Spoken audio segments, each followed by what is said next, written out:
Hi, my name is Kelsey Harold, and I am very excited to be your student's American Literature teacher this year.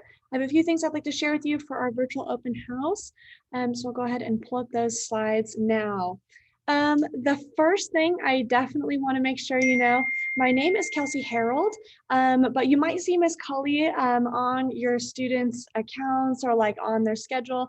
That is a name change that hopefully will be in the system fully recently, but it is Miss Harold. I teach American Literature, which is 11th grade, and I can be reached through my email, which is kelseyharold@lowndes.ka.ga.us. A couple things to know. I'll start off talking about me, and then we'll talk about this course. So some things about me. I've been teaching for 5 years. This is my 6th year. All of that experience was in Arizona. I'm brand new to Valdosta and brand new to Lowndes High School. During that time teaching in Arizona, I've taught English, regular and honors at all grades. I taught AP Lang for 2 years, and I also taught AVID for 3 years, which is a college prep class. I have my bachelor's in secondary education from New Mexico State University and a master's in curriculum and instruction from GCU. Another couple things, I am also our JV cheer coach and also our head swim coach. So if you're interested in either of those activities, I'm a great contact to talk to. I love teaching, and I especially love teaching American literature. It's such a treat for me. Throughout the course of American literature, we're going to be looking at and exploring the idea of what it really means to be an American and how we're all sort of living similar and different American experiences. We'll be thinking about the ideas, values, beliefs that have been really pervasive throughout American history and have helped to shape that identity. We'll be doing that by reading a variety of novels, writing 3 different major essays, and also doing presentations, group work, a research project. All of that can be expected throughout the year. We're currently reading a novel called The Things They Carried, and we're about halfway done with it at this point. In my class, another thing I really try to do is minimize the homework. I know that just like me, students have a lot going on after school sometimes, but the only way, pretty much the way your student might end up with homework in my class is if they are not using their class time. So if you're seeing them coming home with work, that could be a good indication that they're not utilizing that classroom time effectively. Okay, so if your student is struggling, and the number one way to know if they're struggling is by checking out our Google Classroom. On that Google Classroom, you will find all of our notes and materials from this class. So if they miss a day, they can get their notes that day that they're gone. They can get those notes on Google Classroom, and any material, it's always uploaded on there. Students can also come into tutoring every morning before school. I'm always here by at least 7:30, but usually more like 7, every morning, Monday through Thursday before school. Or I can make appointments after school, but with coaching, that time is really limited. The third way to help is to I guess another third way is to email me, reach out to me, but also schedule a conference. The way to schedule a student teacher conference is through the student's counselor directly, or you can email me and I can set up that conference as well. Either way totally works.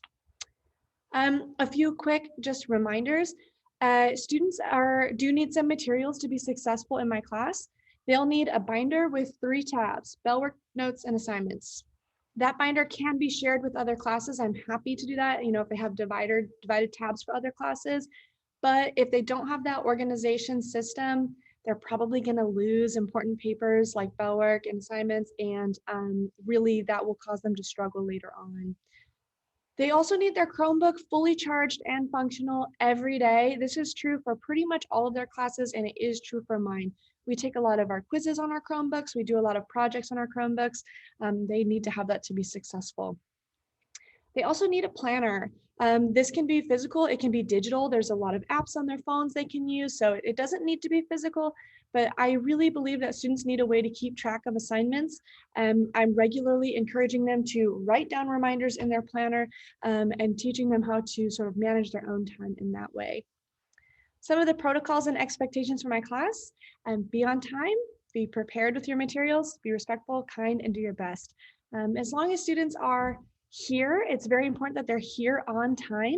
I'll kind of explain that when we go through our daily protocols next, but we're starting off as soon as that bell rings, we are starting off with work that is for a grade that will be turned in. And then when students are late, they tend to miss a lot and it can really hurt their grade.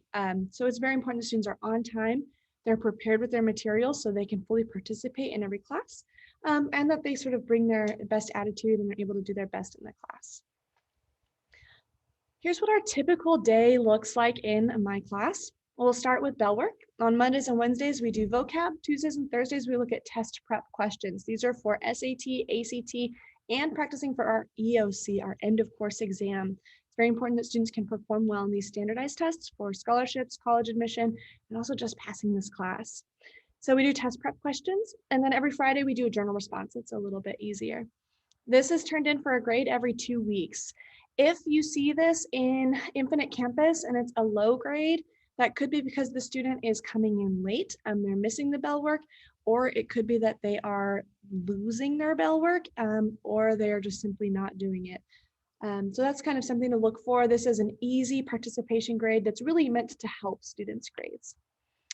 After that, we do quizzes very frequently, usually like 1 to 2 times a week. So very frequently you'll see quiz grades. These quizzes can be over the reading, over vocabulary, or class material. And they're always open note except for the vocab. The vocab's the only one I want them to really memorize. But the reading quizzes are always open notes and the class material quizzes are always open notes.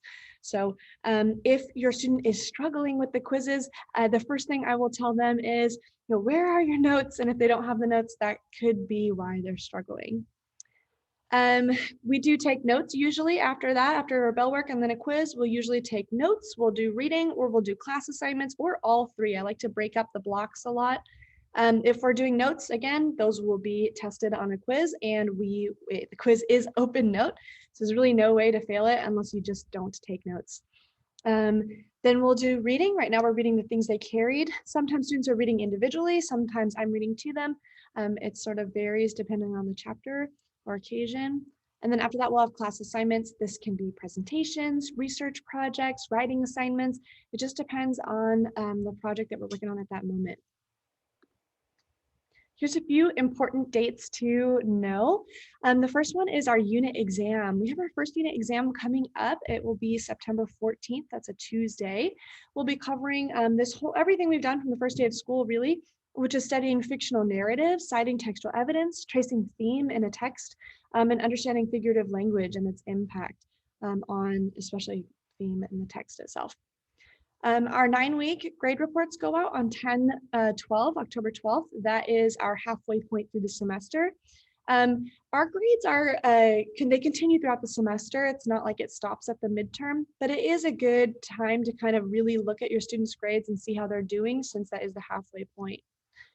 Another important thing about American literature is this is a course that has an EOC, which means end of course exam.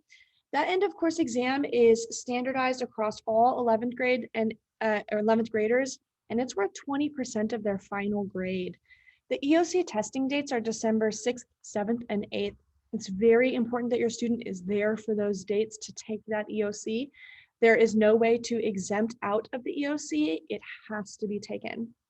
However, we also have a final exam in our class, and that'll be December 15th and 16th. Students will have finals in all of their classes, so those are also very important dates to be here.